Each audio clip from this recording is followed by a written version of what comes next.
Well, una sa lahat, nakikisa po ako sa ating mga kapatid sa Iglesia ni Cristo. Hindi lang naman ang mga INC nandito. Kahit kami, nandito kami yung organisasyon namin. Nandiyan kami, nagsasama-sama ngayon lahat. Ang ibang grupo, kasama yung Rage Coalition, ang UPI, ang ROAR. So nandito po naman lahat. At kami nakikisa dahil nga, alam mo yung isa ako sa kinasuhan Yung kaso namin, plunder. At tapos nakakatawa, pag announce na pa nila ng may plunder kami ng kadante at may warrant kami, syempre non-bailable, ikukulong kami.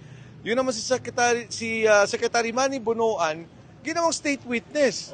Kaya nakakatawa talaga yung klase ng ustisya na nakikita natin ngayon na panggigipit talaga doon sa mga nagsasalita laban sa korupsyon. Habang yung mga korap, sinasabi lang kontraktos, wala ka narinig na investigasyon, wala ka narinig na kinakasuhan. Sir, sa tingin nyo, tatagal po ito ng ilang araw, ilang linggo in case na hindi makikinig ang pamahalaan sa panawagan ng taong bayan? Sa akin palagay, alam mo marami na rin galit talaga Kahit naman sa Metro Manila, negative 31 na nga ang tinitingnan natin dissatisfaction ng mga tao. Hinihintay lang nila talaga na isang malaking pagkilos na talagang hihinto lahat.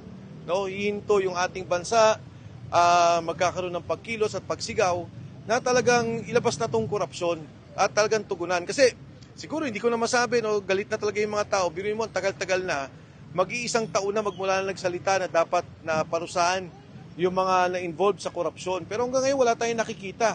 Lahat na nga halos ng mga na-involved talaga, naging state witness pa. Tapos yung nakikita natin ngayon, yung pamimili nila ng hustisya, batay sa kanilang politika. Kung sinong kalaban, ikukulong, at yung mga kakampi naman ay pinagtatakpan. Sir, yung panawagan po ninyo sa government? Ako, yung panawagan ko sa gobyerno, maawa na sila sa bayan, maawa na sila sa bansa. Hindi na tama yung nangyayari dito sa ating bansa sa ngayon. Humihingi ang tao ng hustisya, humihingi ang tao na magkaroon talaga ng katotohanan, lumabas ng tama. Kay BBM?